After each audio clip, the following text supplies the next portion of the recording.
Welcome to The More You Can, the show where I try to take a complex idea or event and explain it simply as quickly as possible, and the best part is you, the audience, get to decide what each show is about. Just leave a comment below on what you want to learn about next, and your suggestion might be chosen next week. This week I'll be looking at whether or not the Scottish Government privatised part of our water supply. The answer is yes. Well, thanks for watching this week's episode of The More You Can. You can follow... What? Oh, it turns out there's more to this story. See, the question we should be asking isn't whether or not the Scottish Government are privatising a part of our water supply or not, because they are.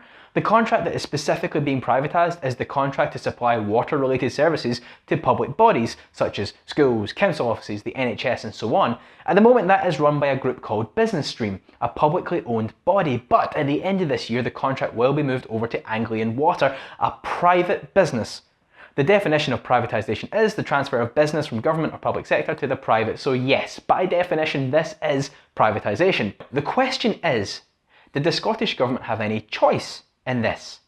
The SNP have been very quick to say that yes, it has been privatised, but that their hands are tied by legislation brought forward under the previous Labour administrations, and this is at least partly true.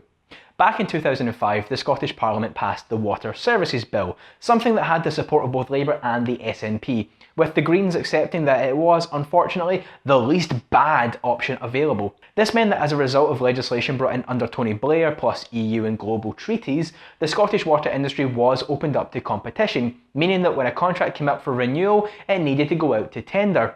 But here's the thing. The Water Services Bill is legislation passed at Holyrood in Scotland. This isn't a Westminster bill that we have no control over.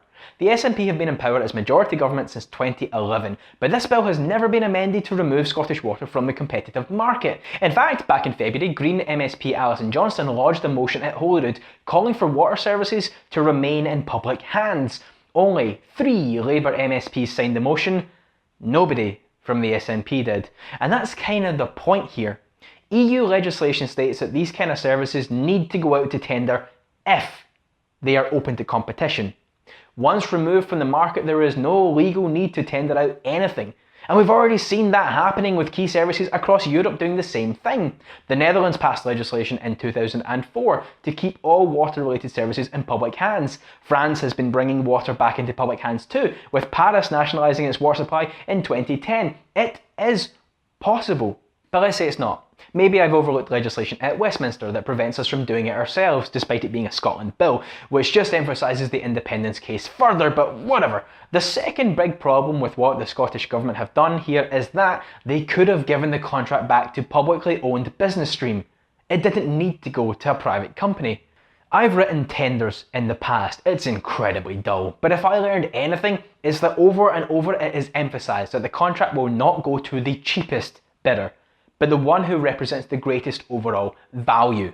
So let's take a look at Anglian Water. First of all, Anglian's bid was indeed cheaper than Business Stream, but if history has taught us anything, it's that as a private organisation it's unlikely to stay that way.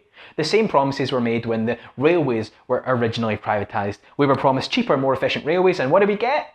Key services were cut and we now have the highest rail prices in Europe. It's strange that when around 66 to 68% of the country are in support of renationalising the railways and energy sector, that this didn't factor in this decision. Now let's talk environment. Anglian Water has been fined for polluting 5 years in a row and was labelled as a significant repeat offender in an Environment Agency report back in 2003. And if that wasn't ringing alarm bells at the Scottish Government, the fact that Anglian Water are also well-known tax avoiders should have been. Back in 2012, Anglian paid £1 million in tax while making a profit of £363 million. They paid no corporation tax this year at all, yet handed their shareholders a £180 million dividend. With that money not coming back to the taxpayer or leaving the country altogether, the choice to go with Anglian is literally draining money from our economy. See what I did there? Is this tax avoiding, environment bashing private company really a better choice than Business Stream, who despite being a bit more expensive on paper, have still managed to cut over £100 million from water bills over recent years because of new systems focusing on water efficiency? And you know who are publicly owned, and who many public sector agencies who are affected by the decision said that they would rather the contract stayed with. The Scottish Government had the choice to keep this contract in public hands. It chose to privatise it. Now here's the call to action. When trying to talk to folk about this yesterday, I was accused of simply jumping onto the SNP bad bandwagon, and folk switched off from the points I was trying to make, and I get that. The press has been running what many would claim is a non-story about the SNP's Michelle Thomson and hammering it home, second pun of the video, every day. The Scottish Government are being attacked for having an underspend, despite that actually being a really good thing for a government that has no means of borrowing additional money. Yes, campaigners are still being demonised by papers like The Scotsman, who recently ran a story about the unionist arrested for racial and sexual abuse, yet never mentioned that he was a unionist, but instead implied it was a Yes campaigner. And Scottish Labour are criticising the SNP for privatising things, despite being the ones who often began the legislation that opened these services up to the market in the first place. They don't care that it's being privatised, they just want to take a shot at the SNP, and I get it. With so much crap flying around, it's easy to switch it all off.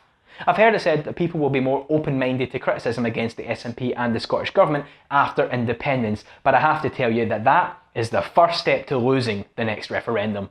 You might have made your mind up, but plenty of others haven't, and I can promise that they are going to be critical. So if we haven't been keeping our government and our parliament moving in the right direction, then that is an argument we are going to instantly lose. Look at the SNP's shifting attitude towards fracking. There's now a moratorium in place on fracking and, just recently, underground coal gasification. That happened because SNP members have been putting pressure on their party and criticising it for allowing Ineos to get a stand at the upcoming SNP conference, amongst other things. All the nonsense flying around in the press shouldn't make us disengage from the news, it should just make us infinitely more critical of it. And if we want to be critical, then we need to point out that the Scottish Government has indeed privatised a part of our water service. We need to accept that the Northlink ferry contract was also handed to a private company, with the public bid reportedly being returned unopened. We need to accept that the same process is currently taking place with the ferry contracts for the Western Isles. In short, we need to understand that the Scottish Government is choosing private suppliers over public ones at the moment. And we need to do something about that. That's everything this week on The More You Can. Please do share, like and subscribe. Leave a comment below on what you want to see covered next week. But until then, good luck, and I'll see you all again soon. Oh, also, I've got some nice prints from Stuart Bremner in the background, so if you like his work, please, there's a link below to all of his stuff. It's fantastic. Buy something.